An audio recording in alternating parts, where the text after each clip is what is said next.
while the history is interesting, the OPL, it's just starting for the first time right now. The history books are about to be rewritten right here, and there's a lot to talk about. Well, see what these teams want to do for their first champ. Select here Avant over on the blue side with the best of one. Direwolves on the red. Azir and Hecarim have been banned out by Avant Garde, and Ari is going to get a ban by Direwolves. And there's a lot of Australian or Oceanic flavor with that Hecarim ban. So much play at the higher levels, mostly in the top lane, coming out of that Hecarim. We haven't seen it in other scenes so much just yet. Of course, one of the Oceanic departures, Keen, loves to play that in the mid lane for Gravity in NA, but been mostly a top lane pick right here after they increased the healing coming out from that W.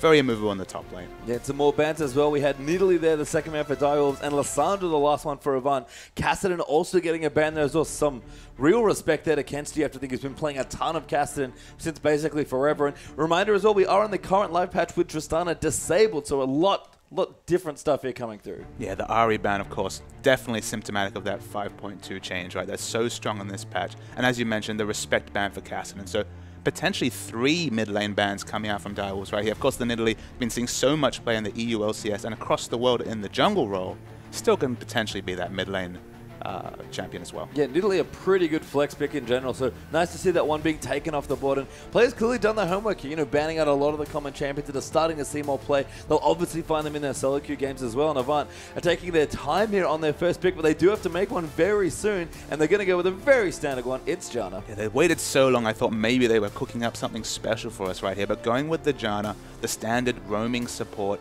so much potential for disengage in the late game. A very safe first pick, because although it shows that maybe your 2v2 lane won't be the strongest 2v2, in the late game you know you're going to have that disengage flavor. So just a very safe, flexible pick to start things off. Yeah, Janna, a fantastic support. So we'll see what the Wolves want to answer with here.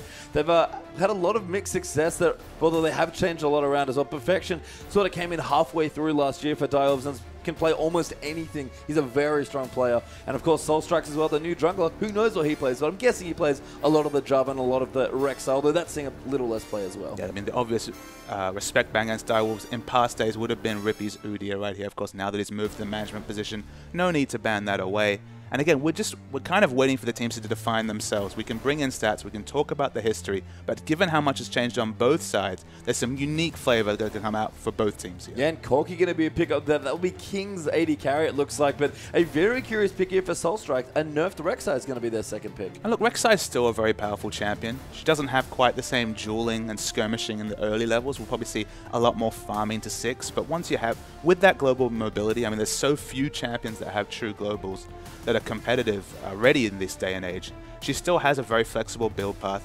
Don't have to build a lot of damage on that champion to be really relevant in a team fight. So I like the pickup right here, but we kind of have to monitor it just because there has been quite significant changes to a kit. Yeah, it's seen a couple of plays already in the OPL just from day one, but we'll see how Soul Strikes can go on it. Jarvan was open as well, didn't opt to take that, so maybe that's something the Avant look to snap up as well. Shelby, a seasoned Jarvan player and also a big Lee Sin player as well, so lots of comfort open for him as well. I mean, I remember mostly the good old days when it was all about Chelby's Nocturne. That was his big champion. The carry flavor coming out from Chelby. He's moved to more of those utility champions like the Jarvan, but I know that once in a while, especially on the big stage, he likes to put those carry pants on. So there's still the potential for that maybe later in the draft. Yeah, they're going to hide that jungle pick for now and go with Gnar and Ezreal as their 2 and 3. So very interesting picks from Avant, but some pretty strong, pretty standard stuff overall. And this Ezreal, I mean, you might think, all right, Ezreal Janna, it's going to be a weak lane, but Ezreal, we've seen so much mid Ezreal across all scenes, whether it's the LPL, the LCK. I'm sure it's going to creep into the OPL right here. My bet, and of course it's a flexible one, it is a flex pick coming out for Ezreal, is that it's going to be an Ezreal mid. I think especially with the Corki already shown, that's a very good call as well. And with Kensi loving to play, he's an old-time Ziggs player. I think having a very safe long-range champion is something he's very comfortable with. Absolutely. We'll see what Direwolves want to go through for as well. We've got a bit more to do in this draft. Looks like an Ashe over there. Probably not going to be the pick. Instead, a very comfort pick there for Sharp and Xerath. And an Annie probably for support for Chopper. Yeah, the long range from Xerath, of course, so safe in the mid lane. We've been seeing even blind pick Xerath's first pick. You know, early bans in drafts, but the first pick Xerath's even coming out, despite he does have some unfavorable lane matchups. Kassadin, one of them, is banned away here. He's so safe in generally 99% of the other matchups. it's fine to blind pick that champion, just see what the enemy has to respond to it. Yeah, and Avant, interestingly looking maybe at something different. He can use the Ezreal flex pick quite nicely if they do want to go for a counter mid lane matchup as well. And Kenzie is a pretty deep champion pool. I think once upon a time was maybe just a Ziggs play, kind of like Sharp, interestingly enough, but certainly has expanded that champion pool, played a wide variety of champions to win his team the regional final last year, and we'll see what Avant want to do. Yeah, they're thinking about the LeBlanc right here. Obviously, you can tell the assassin flavor against the long range there. Going to try and punish him in lane. It does get to the scale if LeBlanc doesn't start snowballing, where Xerath just kind of outranges and outpokes LeBlanc and makes her life hell in the late game. But if you can get ahead in the early game, get the wards down, especially if they do, they lock in the Vi right here. They do have that point and click initiation. If LeBlanc's right there, they're skirmishing, the 2v2. If they can get an invade going on the enemy jungle, a lot of power from those 2 picks. And Vi, probably a champion worth bringing up here as well. Starting to see a lot more play just in general. What is it about Vi that draws so many junglers to her now? I mean, she's very reliable. I mean, to have just an ultimate like that, she's very reliable for those engages. And since we see quite a lot of invading for vision, there's been more and more skirmishes between junglers and potentially the rotations coming in from the laners as well. Her early damage with that Vault Break is actually very high. She can do a lot of burst damage almost instantly. So if you can win those early skirmishes, snowball yourself to 6, having that reliable engage is a massive tool, and that's why Vi's seeing a bit more play. Yeah, Perfection did hover a favorite champion for a while in Jace, but we'll go with Aurelia for his top lane instead. So very strong teams across the board. Actually, don't feel like in the draft that either team really got anything other than what they were looking for. I mean, the only thing I'd say is that because you have that LeBlanc, you're looking for a bit more mid-game supremacy on Avant's side, but they don't necessarily fall off in the late game. You've got potentially the blue Ezreal coming out of Missouri right here, or Maz as he's named at the moment. Potentially, I mean, it has that lower gold cap, so you can get to 6 items earlier. So I'd expect that in the mid game, going to be a lot of power coming out from Avant, particularly when you get those first 2 items coming out from Ezreal. But it's very balanced across the board. You've got that Gnar versus Aurelia matchup in the top. A lot of balanced lane matchups, but still the potential for snowball as in any competitive game. How do we feel about the top lane now as well? We've seen a lot of Aurelia into Gnar, but Gnar has seen a couple of changes since his kind of foray into the competitive scene early on. How does Gnar handle now in the top lane? I mean, the only real change has been centered around the Q, right? It's about having just a little bit less cooldown reduction on catching the boomerang right there. So in a bad lane matchup, maybe in a 1v2 situation, a little bit harder to farm from range right there. Of course, has a ranged auto attack most of the laning phase, so can still farm very safely. In a 1v1 against Aurelia, it's always, like almost every Aurelia matchup, she does scale and gets so strong around that level 7, level 9, gets those points and those abilities that Gnar can find it hard, but it's a skill matchup. It's a very even matchup right there. So I'd be surprised to see a big advantage, whether it was in a 1v2 or even if it was in that 1v1. Yeah, interesting to think about as well. I think Corki, very strong picker as well against Ezreal. Almost curious to see that Missouri wanted to take Ezreal into this bottom lane, especially with a more passive support like Janna. But, I mean, you talked about the Ezreal flex pick. It seems like Kenzie just wanted a slightly better matchup mid lane, maybe. Yeah, I would imagine that it was to do with that Xerath pick. It was almost they forced their hand to pick, what is it, an unfortunate 2v2 matchup, but does have potential for lane swaps right there. We haven't seen a lot of lane swaps in the OPL so far. I believe none in the first day, so that's still something that could be broken out for the first time right here. But in a 2v2 matchup, really do struggle with that AoE, harass, or poke coming out of the Phosphorus Bomb, and the fiercely single target Ezreal. The no sustain coming out from Janna makes it a difficult 2v2 matchup to stand up to. Yeah, I think in the mid lane, a smart summoner choice there as well coming through. Xerath does have the barrier. Going to make that a little less potent there for Kenzie, but Kenzie is a very interesting play to me. He seems to want to play safe quite a lot, but has definitely shown a lot of very smart, aggressive play when it feels like he can go in and get kills. So he's not afraid to make plays for his team. It was a big point of their win last season as well, and we'll see if he's still playing as well as he is. I think Shelby as well has to be a big call out here as well. When he's playing well, his whole team looks fantastic. Absolutely. Shelby is kind of the barometer for this Avant team right here. When he's good, he's been on the team for a very long time. He's a very consistent player. But especially when he gets ahead, he can snowball his team, and that's a rare quality for a jungler. It's a sign of a top jungler if he's able to snowball the wins right there. And look, he's got Vi, a very snowball jungler. If you get level 6 early on Vi and surprise the enemy with that ultimate, you can influence multiple lanes. The Vault Breaker is a good ganking tool for damage. The ultimate's that amazing lockdown. And we just touched on both the mid and the jungler here as well. Maybe let's look at the duo synergy, because for me that was one of the biggest questions coming in here is, can Sharp and Rippy, who were not just good players but good friends inside and outside of the game, that synergy's gone now for Direwolves. So maybe starting with Avant, is Shelby and Kenzie going to really be able to bully with the Vi, especially on kind of in a mobile champion like Xerath? I mean, you'd expect so. It's one of those situations where Xerath will probably be happy to hang back, happy to clear waves, has the barrier if there's an aggressive turret dive right here. So he's not going to be looking to win the lane. He's going to be looking to get, maybe come within 10 CS, 15 CS right there, he's going to be happy to be denied a little bit just because, again, in the late game, LeBlanc has to distort, get into those short ranges to try and fish for the chains.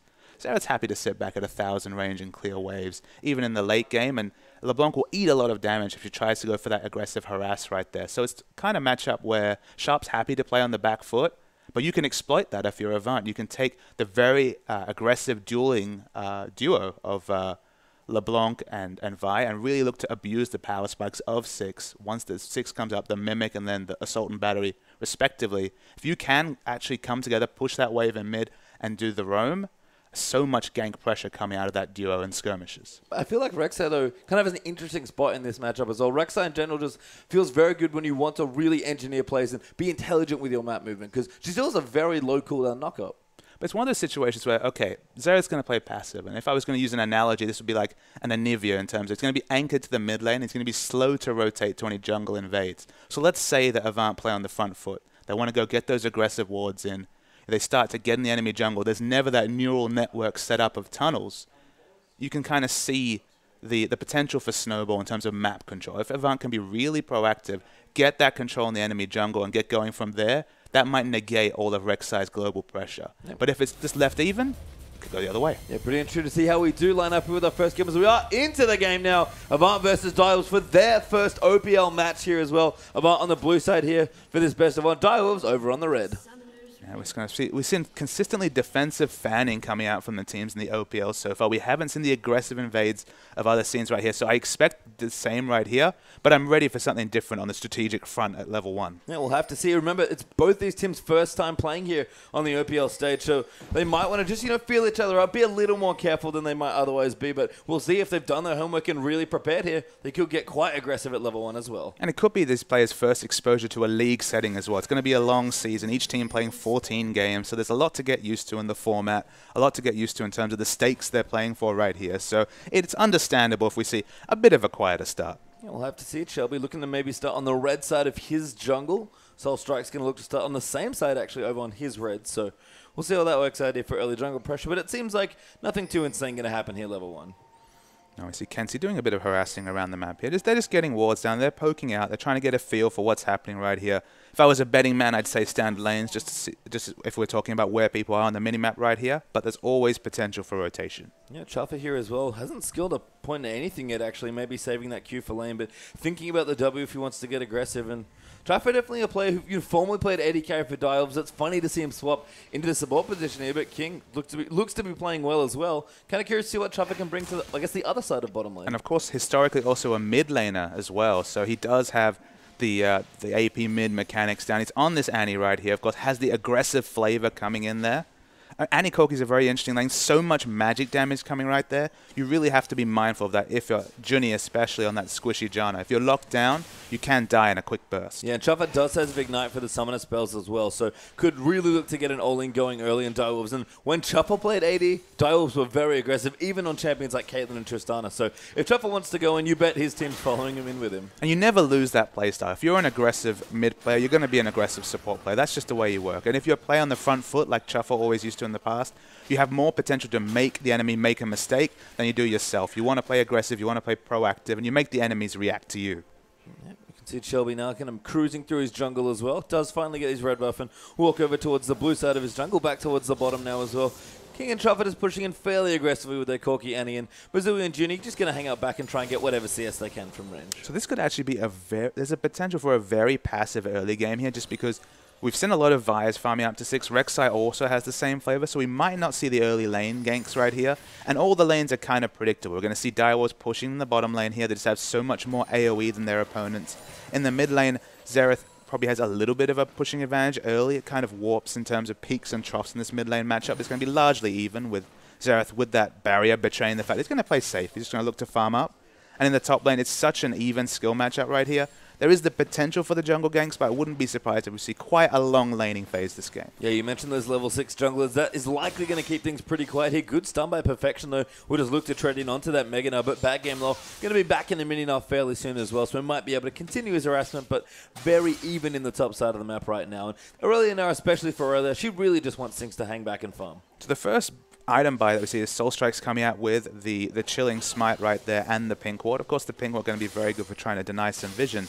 But it's interesting to see someone starting up with that blue jungle item right there, just because there is the opportunity to pick up the purple Ranger's Trailblazer, get the AoE wave clear early on the minion camps, and then return to ganking afterward, because it's free to swap between the Rangers and the Chilling Smite. It looks like he's going to go for a gank. Yeah, and like this gank coming in there, bad game low will get up, and a good knockup there comes through after the flash, and First Blood easily goes over to perfection. Yeah, I took so long explaining the point, he actually put it to use right there. Because I expected the passive farming, picking up the Chilling Smite right there betrayed the fact that, all right, he might go for the early ganks. He likely surprised bad game low on the top, the sub play in this game.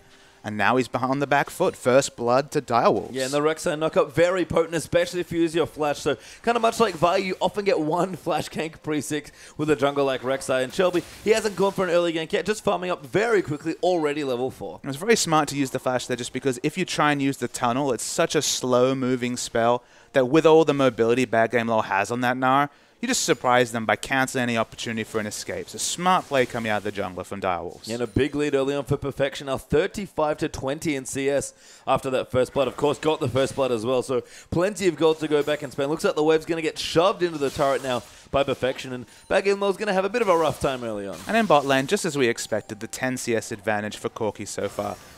I mean, Maz will do his best to stop it from growing, but it's just, you can only do so much as the fiercely single-target Ezreal before 6. Yeah, they're pretty much just trying to keep this wave at this point as much as they possibly can and farm up aggressively. But King and Chuff are still pushing and very aggressively pushing the wave towards the turret. You know, Chuff with the stun as well can threaten, especially once he hits level 6. And so players might wonder, why are they pushing so hard right here? Because they are theoretically open to ganks from 2 entries. And look, right here, right on time. Yeah, Shelby's coming in. Perfectiono is going to use that teleport down, so Junie actually going to get stunned. That's a great double stun from Chuff, and now King dives in. Perfection goes in for the next one as well. Chuffer getting a little too aggressive, takes a tower hit though, and King looks to go down into Shelby, sorry, who's got so much damage. But Perfection will answer. Now Kenzie rotating in is going to look for Chuffer now. The good Tornado is going to move in for Junie. That's a kill for Kenzie with a great roam. Sharp still in the middle, and Perfection dives in, gets the double though, picks up Massa, might be able to get out. He's a little low though, a good chains there for Kenzie. Too many minions and Perfection goes down. 3 kills there for Avant, gives them a significant advantage in that rotation. They didn't use teleport. They used a lot less resources, and they got a lot out of it. So a big win early for Avant. Yeah, just a really nice roam there for Kenzie, immediately coming through.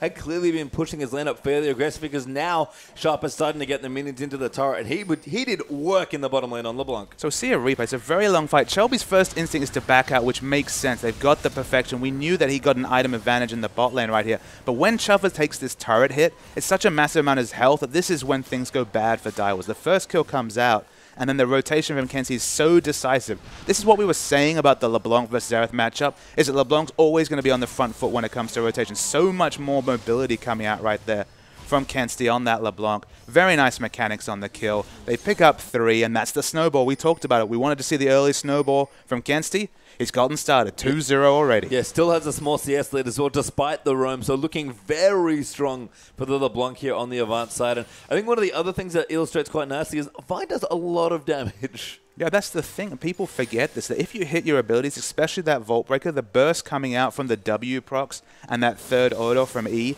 is really significant burst very quickly right there. But I mean, just to return to the point I was going to talk about, because if you do push in the wave aggressively as the Corki right here, of course you're going to deny CS and get harassment onto Ezreal, but you also open up room for Soul Strikes on this Rek'Sai to get those aggressive wards in and just a jungle more aggressively with how the lane was pushing right there. They were punished for it in that instinct, but that's the standard indication we're going to see right there. We're going to see the pushing coming out just to open up aggression and map vision for Direwolves. Yeah, I mean, Direwolves, I guess, are happy to push 2 of their lanes if they assume that Sharp's going to get pushed in the mid as well. And Perfection, you can see, with his Fate and the Sapphire Crystal done as well, moving in towards the Sheen. Playing very aggressively. They're very far forward on his Aurelia, and he might be the person to really push through for the Wolves mid-game. And Soul Strike is actually aggroed the Dragon here. He's found a ward as well. Dragon's actually dealing him damage, and Dragon does not mess around on the damage front, but no Dragon attempt there for Direwolves, just going to clean out the vision for themselves. Yeah, we didn't see any rotations coming from bottom, so we knew it wasn't coming, but Shelby's going in. Yeah, Shelby looks to be going in down towards the bottom. Chopper actually already dead off screen as Kenzie looked to roam down there as well. And another good gank by Shelby. Finally hit 6. An easy gank there under the poor Oceania. Yeah, it was almost a surprise how quickly he hit the 6, so it's smart to go instantly to lane to gank. They pick up the kill on Chuffer. Caught once by the turret and second time by the Assault and Battery. Suffering in that bottom lane. Yeah, and a teleport disadvantage for the Wolves now as well. So Avant looking to secure a very fast early dragon here for themselves. Going to drop just over the 9-minute mark, or just under it looks like here, as Shelby and friends will get their first dragon of the OPL. Yeah, they don't even lose a death for that. They get a free objective completely right there, which is very significant. Seeing Ezreal actually going to the middle for a bit of wave clear right here. Tries to cancel Xerath's back. Doesn't quite manage it. But Avant looking good. Yeah, Avant looking on form, the same form that won them the last major tournament here in Oceania. Gold still even, though 4-3 in kills for Avant, but that early dragon's going to give them a very nice snowball, especially if Kenzie and his LeBlanc continue to snowball. And I guess it makes sense that they're the ones picking up the dragon here, because look where the gold has been distributed so far on this Direwolf side. It's all on Aurelia. Perfection's 3-1-0, has all his team's kills, has a 14 CS advantage in the top lane right here. And since he didn't have teleport available right there, not able to contest that objective. So smart understanding by Avant to say, all right, in terms of gold, we're well ahead in the bottom side of the map, so try and push that to our advantage. Pick up that early dragon. I think interestingly though for the Direwolves, the other person doing quite well is actually King here on this Corki. Despite all the action down the bottom with Kenzie roaming multiple times, he's actually 30 CS or so ahead of Maz here. And look, part of that is the matchup. We did explain there's going to be 10 to 15 CS advantage is the par for this Corki versus Ezreal matchup. But we do have to wonder out loud, how are Maz and Judy going to fit into this new lineup right here? Of course, Veritas and Nada, the previous AD carry support, one of the cornerstones of that winning Avant team. So it's a lot of pressure coming into competitive play, making your debut on this Avant side, and really trying to live up to what was a cornerstone of Avant's success. Yeah, Soulstrike's getting sneaky in the top lane as well, but will back out from that potential brush gank and leave Perfection to his own devices, just because, to be honest, he's very comfortable right now in the position on his Aurelia. Trinity Force will be coming fairly swiftly, you have to think. Yeah, one more power spike, the Trinity Force being completed, and that's where you have to be really careful if you're Chelby or if there's any aggressive ganks onto Perfection right here, because there's always the potential for Aurelia to turn around a dicey situation with all the CC she has available. Soulstrike's looking towards the bottom side of the map now, as well as actually used his ulti to move in towards the bottom lane, although actually just going back into the jungle. Of course, as Kenzie there does catch Sharp with the chains. Shelby maybe looking to follow up, but Sharp deep in under his turret will stay safe there for now. I do have to say that scream coming out from Rek'Sai, I always think that she's going to go for that lane kill, but really she's always ganking those Raptors or perhaps the Krugs. Loves to gank her own jungle here as Soulstrikes will move through here. Ward's being put down reasonably aggressively by Avant. They're trying to get some vision in here, and that will really open up Kenzie's LeBlanc pick here as well. But a good neural network's been built on the bottom right-hand side of the map though for Direwolves. So Rek'Sai, very control-ish jungler, it feels like, doing reasonably well. And Shelby, for all his gank pressure, he's got the early sight stone here, so it's going to be his job to get into the enemy jungle, get the wards down. If he can, he'll remove those tunnels, but he might not have enough time or be safe enough to be able to do that. So at least if he has vision, it's slightly more predictable, this Rek'Sai's movements. Yep, Soulstrike's so going to clear out the Scuttle Crab here as well. Dragon not quite up yet, so they'll just get that objective over to the jungle. Very important to fight for the neutral buffs, and Scuttle Crab certainly is one of them. We see a lot of junglers really try and take that whenever it's available. Yeah, when they adjusted the gold on the jungle items right here, it's the 85 gold for killing that Scuttle Crab.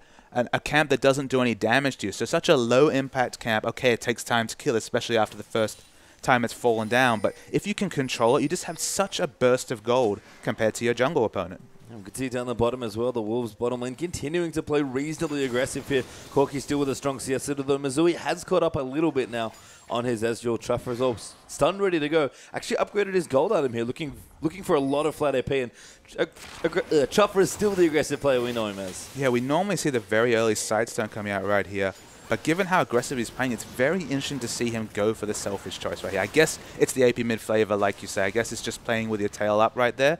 And now that she's level 7, a lot of potential damage coming out. Good stun there coming through as well. Soulstrike's another good knock-up. Shelby flashes, but Soulstrike gets an easy kill, and another great Rek'Sai play from Direwolves. Yeah, punished for his early aggression. You have to say Shelby was playing with his tail up right there, went for the invade, but found two members with a lot of burst damage coming out. It might be the nerfed Rek'Sai, but still plenty of damage coming out from that champion. Yeah, knock-up's still a knock-up there as well, and that's twice that the flash knock-up's been used fantastically by Soulstrikes. Kenzie, though, going to look to get aggressive. He's got a slim level lead. Sharp does just ding 10 there as well. And Athenes is done here for Xerath, so he's looking pretty comfy now against LeBlanc. And on my screen, I was seeing the punishing trades coming up the top lane for Perfection. One burst of damage and bad game low, half health already right here. that was using the gap closer to get onto him. So he didn't have it for the potential assassination, but this Gnar is in a world of hurt in the top lane. And you can see why Perfection's already finished up that Trinity Force at around 13.5 minutes. So very strong looking right now on this Aurelia. And level 11 is going to be coming soon. This tower now under threat as well. Dragging up in a minute 10. Perfection with his port back up, looking to really turn things around. Doing a lot of damage to this turret already. We see the teleport is available, but understand there could be a potential dragon in a minute. Giving up the turret for free right here. Should be able to DPS all the way down. Yeah, Perfection just going to go and actually wants to give it up a little bit. Just actually going back in. I think he wants to try and kill Bad Game Law, although maybe trying to deny a few more CS into the turret as well. He does need to buy some time here as well, because the dragon is going to be set up by either Avant or Direwolves, probably Avant, given that they started with that buff for themselves. And Bad Game Law not having the best time right now, going reasonably defensive with his build as well. And watching that situation, you might wonder, why didn't he just take down the turret? He realistically could have shrugged off Bad Game Law's damage and taken that objective. But sometimes you want to extend the laning phase if you're winning so hardly in a 1v1, because when the turret goes down, it's so easy to deny CS down, to let the minion wave push in, farm very safely under your second turret, and it's so much more difficult for Perfection to get any 1v1 kills. But in the shorter lane, because of the turret still being up, Perfection can still punish Bad Game Law, this sub right here. Yeah, it looks like the Dragon's back up in 3 seconds. Shelby looking for a pick very quickly on this Vi, but will back off there with the Vault Breaker. And things are going to get pretty sketchy here for both teams. Perfection's got a good spike. Corki just finished his Trinity Force as well. So Direwolves, if they want to contest with his second Dragon and their first, this is a very good time to do so. Yeah, Direwolves have grown a 1,000 gold lead, but the amount of power coming through the Trinity Force isn't reflected just in the gold lead. So much burst coming out from King now on this Corki. Aurelia, of course, we've already seen the power of her trades. And Ezreal, although he's finished the management, is still definitely in a massive power trough compared to his Trinity Force opponent. And I wonder if Perfection just wants to keep Bad Game Law on the top lane and prevent the Gnar from coming in for any sort of team fight. Yes, Aurelia adds a lot at this stage of the game to a fight, but I think Direwolves might just be happy with their 4v4. In fact, Kenzie going to lose his turret, almost gets stunned there as well by Sharp. And Direwolves going to look to rotate down maybe. It's already a big objective. Basically, they can ensure another global tower at any point by Perfection here. Right here, he could go in, but look, he's just harassing Bad Game Law. He's just interested in doing damage. He's not worried about being flung into turret. He's just so strong. Yeah, looking for the solo now as well. Doesn't quite find it, but no one can walk back there. And Bad Game Law already used his ulti. He's going to be mini now after that as well. Well played in the top lane. And the mid lane, seeing a lot of aggressive trades between Kenzie and Sharp right here. Didn't use his barrier. Actually held that cooldown despite a nice trade coming in from Kenzie. It's even across the map, but in the top lane, definitely in Direwolves' advantage. Yeah, Dragon was started there as well by the Avant, sorry. But the Wolves will back in there as well. And we're going to go for some more contests of this vision as well. Soul Strikes again. Good pinks actually by Direwolves around the right-hand side of the jungle towards the Dragon. Soul Strikes looking for another potential knock-up as well, but doesn't quite have his flashback in. Perfection's returning now with a giant spell to this Dragon, but I think they want to go 5v5. Yeah, I mean, the 5v5 target, of course, would be around this Dragon, but it's going to be so difficult unless they get the Gnar, the Rage up for the Mega Gnar transformation right here. They're going to have to be so careful on their engage against the double Trinity Force power spike right here with the Ezreal, who does have some decent poke, but it's nowhere near the Iceborne Gauntlet yet.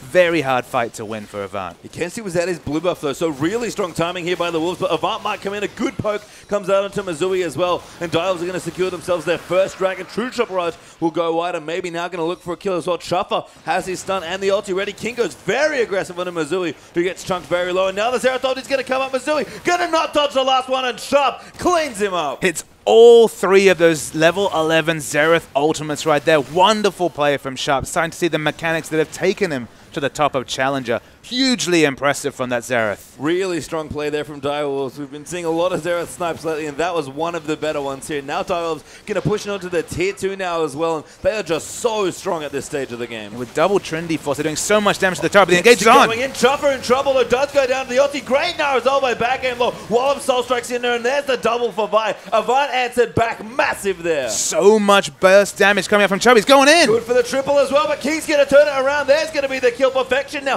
going to run him back, and Bad Game Law's running out of health, and the Naba. Perfection diving back in. Randall with got popped. The Junie will maybe go down instead now, and that's going to be a trade double for Corki perhaps as Missouri going to come back around, and it's a bloodbath now. Maz actually in a whole host of trouble. King with the last auto for the double. You see the power of the Trinity Force Corki right there. He was below 40% health against a full health Maz, but just the nature of power spikes right there meant that Maz could do nothing, but Kensti gets the answering kill. And the short death time is making it a bloodbath here, back and forth across the mid lane. I think that was 3 for 2 or maybe 4 for 3 over the course of that fight, but a lot of people died. Now 8 Nathan kills. The OPL definitely taking nods from the Chinese scene with these super long team fights right here.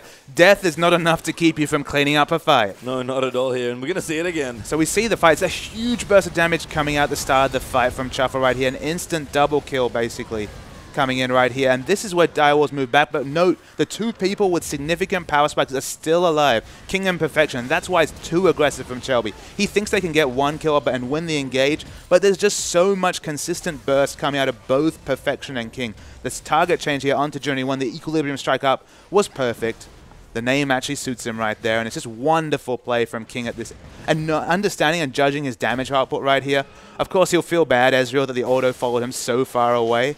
But he sealed his own fate. Yeah, King played that really nicely, just doing so much damage with the Corki, and he's going to look to do even more of that dueling as well. He's got a Blade of the Ruined King coming up next. It's interesting to see the Blade picked up here. Of course, if he'd gone for the Bloodthirst, it would be just a bit more poke under turrets. Of course, the Rockets and the Phosphorus Bomb do magic damage, scaling on that AD. But what it does mean is that he's got that self-peel against potentially Gnar or Vi getting on top of him. There's a lot of people trying to chase down the already mobile Corki, so that burst of healing might be very useful. That's a good stun there for Sharp. Kensi looking to chase in. True Shot Rod will be enough after the auto attack from the Blanc. Very well played. Yeah, the auto following just the side of that Ezreal ultimate, just enough damage. Sharp will feel a bit sheepish for dying right there, but the trades are still on the top. Yeah, and Avant actually take out the turret now as well. Perfection seems to be going back in as well, but Avant are going to stay grouped here, try and push out the tier 2 turret as well. Back him low. Seems like he'll get away there. So Direwolves definitely don't want to lose any sort of advantage in this situation. They have to be very conscious of the fact that they have a lot of power in the top lane. They have to be careful. Finally, the turret just falls. Note, he kept the turret up to 20 minutes there purposefully to try and grow his advantage in the top lane. The CS doesn't reflect it, but this is a massive Aurelia. And we're going to tab over quickly to the gold as well. Perfection is reasonably far ahead, actually, and is going back in onto poor Kensi, just diving in here onto the LeBlanc. Good shield. He's going to follow through. Great knock up there as well, and Kensi gets the kill. Yeah, Kensi fancied the assassination on the assassin right there. Did not bank on so much cavalry coming around. Very nice rotation from Avant. They'll take this top turret as well, but there's a lot of damage coming in. Yeah, King moving in, but the tower will fall there. Avant going to clean up that structure, but Direwolves might be able to answer here. Sharp is caught in the mid lane. Kensi actually in the bush does get away there with the rocket going slightly wide. Bad game loss should be able to get away as well. And Avant are doing very well now. They've started grouping a lot more as 5. And Shelby has been the most proactive one. He has done so great in rotations. We see Sharp and Shuffle probably going to tank up this turret. They pick up another objective, so you can see every objective is counted by another one. Actually, it was 21 minutes. I apologize. It's finally the top turret falling right there.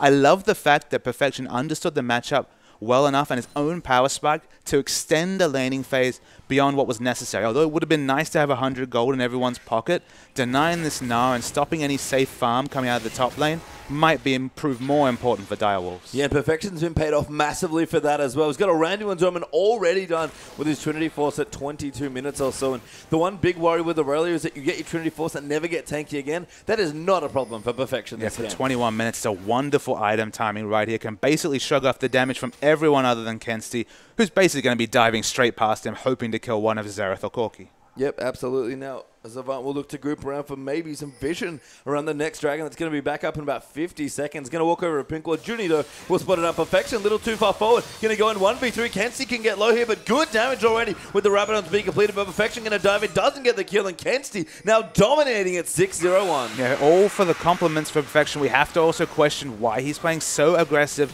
with no ward coverage right there. He had no idea there was so many people coming, and Avant, they've rotated top, they've rotated bottom, they've taken all the outer turrets right here, and they're getting free kills along the way. The Scuttlecrow goes down. Missouri actually pops the Ezreal ulti. They're trying to maybe start a fight.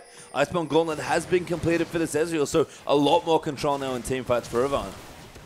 It's such a significant power spike right here, because although his right-click damage is very low, that poke, the amount of control that the Iceborne Gauntlet provides in Ezreal is very significant right here. And Shelby, he's actually snowballed to this point. He's already got a Locket of the Iron Solari, which will help with the magic damage coming in from the Annie and the Xerath right here. So it should be so it should be good for them right here, but you have to be careful. Yeah, we will see. The Dragon is back up here. It's 1-1 currently on the Dragon counter.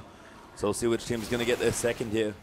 And I would like it, but Dio is still very strong here at this midpoint of the game. Things have slowed down a little bit, but with now a 2-item power spike for King's Corki as well, Dios are more than happy to fight 5v5. You can see Kenzie's not committing to contesting this Dragon right now. He's been in the mid lane. He's the person who really has the pick potential. He needs to be in the front lines and get a pick. Dragon getting low, 50-50. Shelby gets it though, but Juna gets stunned up in the back. Mazui getting low, but Kenzie dives into the backline, but a great stun there from Sharp. Looking to take him out. The ulti from AV will reset there as Jana tries a good double Nara into the wall as well. And King just go down there. Rek'Sai gets wrecked as well. 3 kills for 1. The Gnar was massive by Bad Game though. He might have had a horror laning phase, but made up for it in that team fight. Could build so tanky right there. And again, so much gold on King and Perfection. Perfection was a complete non-factor in that fight. Yeah, it was a bystander, unfortunately. Now going to watch his turret potentially go down as well. Shuffer is here as well to defend, but the turret is going to melt here with the Ezreal and the Gnar, especially with the Janna Shield helping out as well. So maybe even looking for a steal now as well. Shelby will instead just counter jungle the Raptor camp a little. Perfection's actually going to find him, maybe looking to go in, and Shelby's going to give it up. But look, Direwolves have kind of created their own downfall. They've engineered their own downfall right here, with Perfection just playing overly aggressive in side lanes, getting caught by the Avant rotations, and then just not team fighting smartly right here. So Perfection, again, is completely separated from his team as this fight starts. We see him around the back right here. The amount of Wombo coming onto King when Shelby finally gets that ultimate onto Soul Strikes is huge. And the double Gnar on both carries. You can't ask for much more right there. Perfection's around the back. Basically a bystander. Yeah, got exhausted once he finally got to the fight as well, and couldn't really get anything done. Schuffer actually babysitting him here a little in the top lane, but Perfection totally fine on his own right now in this Aurelia. Really the biggest member here as far as gold goes for Direwolves, but with Avant now having a slight gold lead plus being up in Dragons, Perfection, especially when he's not at fights, just doesn't have the impact that Aurelia wants to be having. And you see the impact of the global gold and the one team fights right here, most squarely on Maz right here. Had a horrible laning phase. We saw when he was 1v1 by a 40% HP Corki. He was really struggling on the item timings, but very quickly now, the Iceborne Gauntlet we already spoke about, but the CDR boots, and now the makings of a Last Whisper right here. It's a lot of power quickly coming from this Ezreal. You talk about a rough lane. King is more than 100 CS ahead in that particular matchup. That is actually a fairly insane creep score. 282 at almost 26 minutes. I'll have to check my adjectives there, Pastry Time. He was really, really struggling in lane. But all this grouping, look how much it's paid off right here. They've shrugged off their horror laning phase and now are looking very competitive in a fight. Yeah, Kings have so much gold, by the way. Dials really need to keep him alive in fights, and that double now really hurt. Kenzie being pretty fed as well does not help here. He's got a Rabadons and almost done his Void Staff at just past the 26-minute mark, so this LeBlanc is looking very scary. And we're kind of seeing the other side of the argument that, all right, Blue Ezreal gets to late game very early because his items are cheap, but then he falls off compared to a normal AD carry. But when you're this far behind, he's actually 3,000 gold in the hole compared to his lane opponent. He's actually getting to a very interesting amount of power cheaply. So once he finishes his Last Whisper, okay, he won't be able to right-click down enemy champions in the same manner, but his poke is definitely going to stick, and he's going to do damage to every member, even the tanky Perfection. And really what he just wants to do is complement Kenzie right now, who's had a very good game early on, and if LeBlanc can get in there, especially with the help from some of the slows by that Ezreal, Maz is doing his job still. But I mean, look, the gold is so close right here, 100 to 200 gold lead for Avant. Equal in structures, I believe a slight advantage in Dragons for Avant, but this game's all tied up right here. And if Perfection and King get the right fight with the amount of gold and the power spikes they've hit, Direwolves can easily come back into this game. Yeah, King just finished up a Last Whisper as well, so power spikes are plenty for the Wolves side as well. But Avant being very aggressive in their rotations once again now, moving in towards the tier 2 in bottom lane, and Direwolves might try and fight them off this turret here.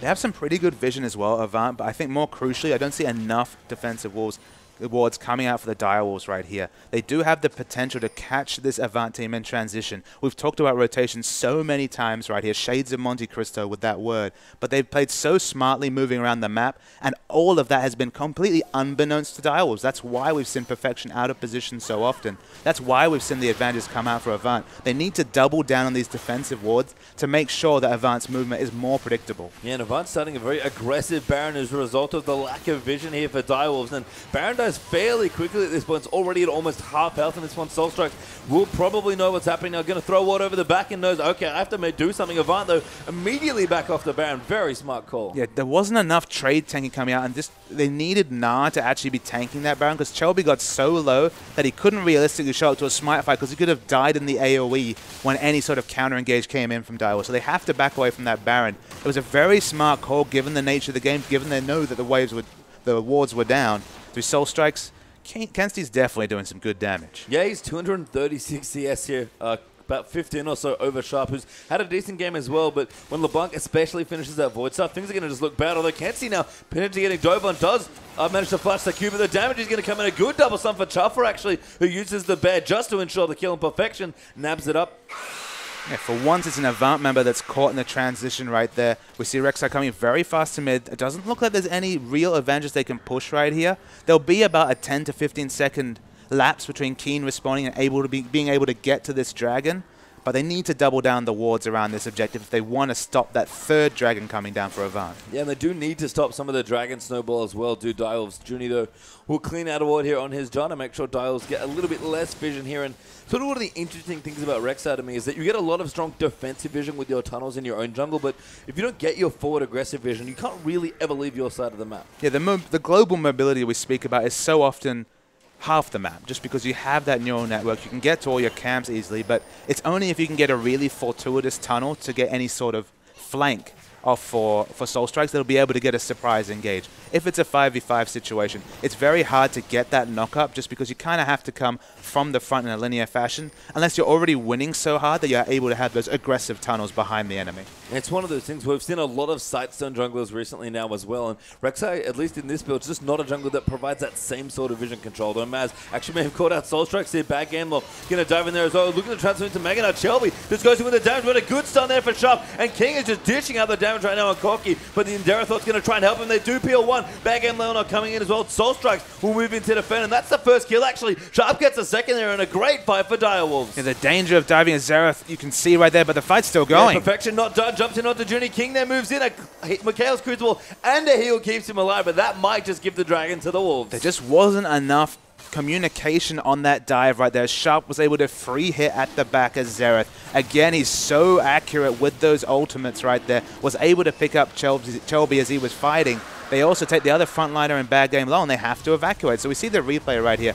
A lot is used, and importantly, Chelby misses his Vault Breaker, so there's less burst damage coming out right here. And in killing King, again, the skill shots are so on point. And the front line still is the Gnar right here. He's trying to get onto Sharp, but he's basically really using his abilities in the back and doing so much AoE magic damage. Yeah, and after all that, that's going to even up the dragons now as well, which is real nice for Direwolves, who again, playing a very close game here versus Avant. 2,500 gold in the lead for the Wolves, but still have to find a few more fights like that. Perfection powering up, though. Banshee's Veil done for him.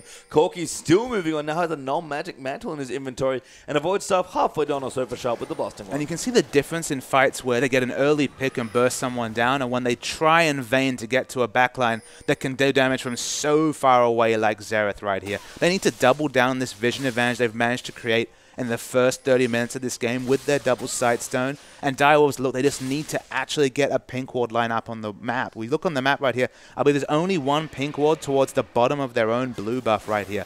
Any sort of pink ward line to deny the LeBlanc picks coming out will really get this game in the manner towards Direwolves. Yeah, and the Baron Vision, is still being contested by Avant quite heavily. They've looked at that objective once already and kind of sneaking around there again. We have to make sure that Baron kind of stays in the back of our minds here because, yes, dragons are powering up. The third one, actually, will be the next one that these two teams will fight for. They've both got two right now, but Baron's a big objective as well, and he's ready for the taking here for either team. Yeah, there's no Blade of the Ruin King completed for Ezreal right here. So because it's the blue Ezreal, he's actually one of the weakest carries in terms of taking down Baron. But we have to respect the percentage health damage coming out from both Gnar and Vi. It's almost surprising the amount of health damage and damage to Baron that this top laner and jungler is able to do right here. So there could be an interesting situation where they leave Ezreal to wave clear in mid and then try and take that sneaky Baron. But because they've been caught once with their hand in the cookie jar trying to take that Baron, probably not going to happen a second time. I mean, I think you hit it there. Avant really don't need to put hands in the cookie jar. Just put Pink Lords in the jungle and try and get picks with your very fun LeBlanc here. And Avant have just played really strong around structures, but maybe not as well throughout the jungle. Yeah, if Direwolves are allowed to be reactive right here and the pick goes wrong, Avant will lose a fight. But they've got the Vi ultimate. They've got a hugely overtuned Kensti on this LeBlanc. If they can't make the picks work, it's their own fault. King CS is still getting more and more insane, by the way. 363 at 33 minutes. This man is a beast. I mean, he's huge. I mean, he's huge on Corki. I mean, the mid-game, it's never going to become a true late-game situation with just how far ahead he is right here. Checking the gold, it's about 4,000 gold is the leader. Completed Infinity Edge, to give you context for that number. If he decides to go down that way, he's got a bit of magic resist right here just to stop the assassination potential from LeBlanc.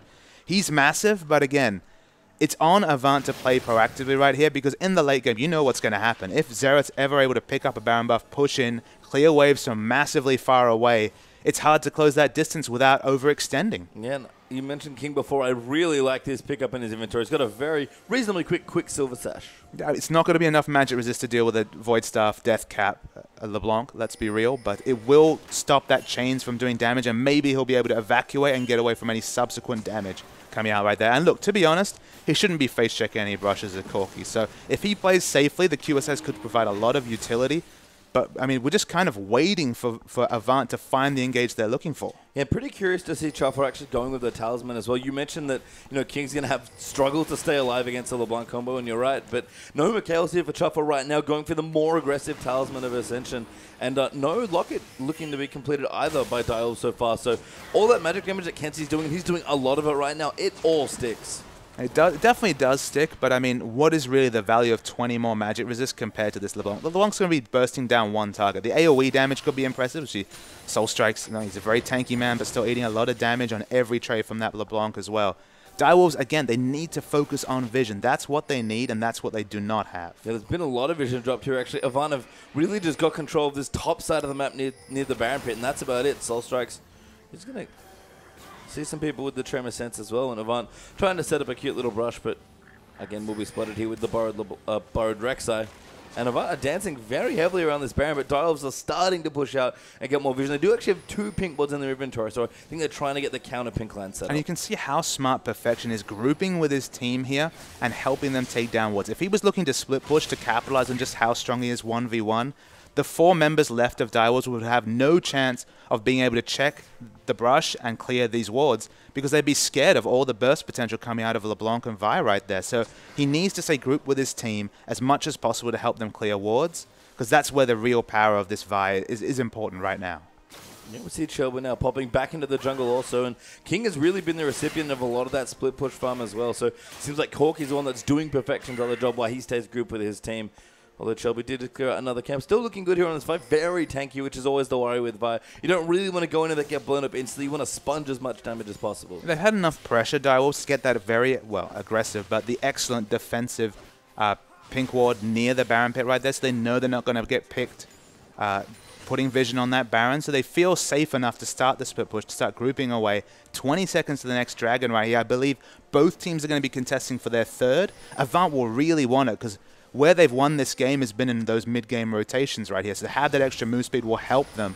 But I mean, move speed is a stat that everyone craves. It's actually interesting that only 4 turrets have been taken from Avant. They rotated so well for the initial outer turrets and really pressured a lot of the tier 2s as well. But Direwolves have held on to both their top and bottom lane tier 2 turret and been able to take 4 turrets themselves. So Direwolves instead will start up the next Dragon now. And Dragon's going to die very quickly, especially with his Corki damage. And goodbye, Dragon. Now, staying grouped is so smart by Direwolves right here, because as a 5-man unit, they are significantly stronger than Avant unless they are picked and lose a member instantly right here. So Perfection at the front with the Banshee Veil right now cannot really be deleted. And look, Avant are actually being out-rotated in movement slightly right here, but will probably have to back away. No, it's good aggressive movement on the map by Direwolves. Yeah, Rek'Sai Tremor Sense helping out. There's just some poke being kind of thrown blindly to see if they can stop any backs. And Direwolves will continue to pressure. Now, if any of these Corki Trinity Force hits land on that turret, it's going to melt very swiftly. Yeah, every auto is going to be doing such a burst of damage to that structure right there, but they're forced to back away.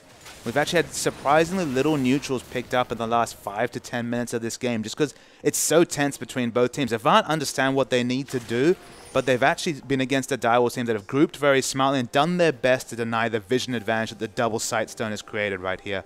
So both teams playing to their win conditions. Unfortunately for us, the viewers, means the game's been just a little bit quiet. I mean, you mentioned win conditions. I touched on turrets earlier. I think it's fairly funny that neither of these teams actually siege particularly well. Maybe the Xerath's decent in some sort of poke, but Avant have so much good engaged that you can't really just sit there and poke forever and expect not to get engaged. I mean, I'd say the Direwolves team has a good siege comp, but as you point out, there's so much linear engaged. The Vi is actually the one that's haranguing them away from trying that, just because the Assault and Battery, it's very hard to mess it up. You just click on the right target and you go straight in. So because it's so reliable, you can see Direwolves are reticent to go for those aggressive sieges, and instead they fall back on the counterpoint of this. If you're good at sieging, you're probably good at wave clearing as well, so that's kind of why we're getting a bit of quiet times. This is one hell of a Baron attempt though by Direwolves. Kenzie going to collapse the tunnel, and Avant actually have to immediately, Direwolves have to immediately back off. King getting low there, trying to cut off to Kenzie, but Kenzie wants to dive in. A good Valkyrie will keep him away, but the True Drop Rage going to follow in, and bad game though. No Mega Gnar available, he's going to melt here. Chuffer going back in for the stun. Soul Strike's going to zone him out. Perfection going to clean some more through as well, so Chuffer, we're going to get more stuns down. Shelby in a whole host of trouble, going to go down there as Perfection gets yet another kill, and that was a weird bait, but it worked out. 2-0 Wolves. Yeah, the Direwolves were actually team fighting very smartly right there. They were actually grouping into two-man groups with one person peeling for a carry, and that is why they won that fight, just because it was the solo dive coming out from Avant against the smart teaming fighting from Direwolves. So excellent play right there. Yeah, going to get the Baron, and that's going to be a good siege breaker, but here's a replay. So we see the replay, so much damage coming onto King, but watch Soul Strikes right here. He understands how low King is, and he fights right next to him against this frontline Gnar right here, and allows King to put out so much more damage this fight than he should really have been able to. Perfection finally gets onto Shelby. They change targets away from Ezreal, realizing they're never going to shut him down. And again, very good team fight mechanics from Direwolves to pick up that Baron. Very impressive, and King has picked up a Bloodthirster for himself now as well. 450 CS almost now and counting. He's almost he's 200 CS ahead of Missouri. It feels like King is going to be a name that we're going to remember right here, as he's putting in a very impressive performance. He has so much lifesteal at this point, about 32%, probably 35% lifesteal or so coming out right here. That once he has the shield up from his Bloodthirster with that magic resist, you know, he's sitting on a nice little bit of magic resist right here. He's going to actually be surprisingly tanky for an AD carry. Yeah, the QSS looking good. The Scimitar, the only real item he can get left. Now it's Soul Strike's going to go into back end though. King going to get very aggressive on his Corki, but this tower's going to melt under the Wolves' pressure now as well. Perfection's even off towards the Baron area without his teleport. The Wolves feeling very confident. Yeah, the Baron buff is finally the go button to start sieging right here. They feel they're just confident enough to be able to take down these objectives. Now, when you get to an inhibitor turret, it's so much more narrower in terms of terrain right here. There's so many good spots for that Gnar ultimate to come in and change a fight that they're going to be a little bit less assertive unless they go for a real full-on dive through Chuffer. They're just going in pretty aggressively. King almost face-checking the turret there for himself, but they're confident in the Baron minions. Baron really is the siege breaker, and with both these teams having somewhat awkward siege potential, although Direwolves now in this position looking very strong, they're very happy here just to be able to have a clean way to take out turrets. And Perfection has moved the Baron up minions into the mid lane right here. Now he's splitting against Gnar. He still has a pretty significant advantage right there and has very good turret damage with the Trinity Force procs. Of course, he's not going to kill Gnar anytime soon, but getting some little chip damage onto that mid turret. Yeah, it's over in the King maybe has to be careful. Shelby getting aggressive, but King immediately Valkyrie's out of the way, and Sharp and Chuffer playing pretty far back. Basically, all three members of Direwolves in this 4v4 push. Man, oh my god, that ulti did so much damage. The ult did a third of his health there, Pastry Time. That's how overtuned this Xerath is right there. We're lucky to catch that last burst of damage, but they're going to dive this turret right now. This turret's dead. And in the mid lane, Perfection's buying so much time, his team's going to push down an inhibitor. Yeah, Shelby's actually there as well. Perfection going to get dunked now by the ultimate for Vi. Flashes out. Might be okay. It pops around him as well. Sharp going to move in. King going to rotate through as well. And now bad game though. Caught out in mini Gnar form in a bad spot there. King going to come in for some good damage there as well.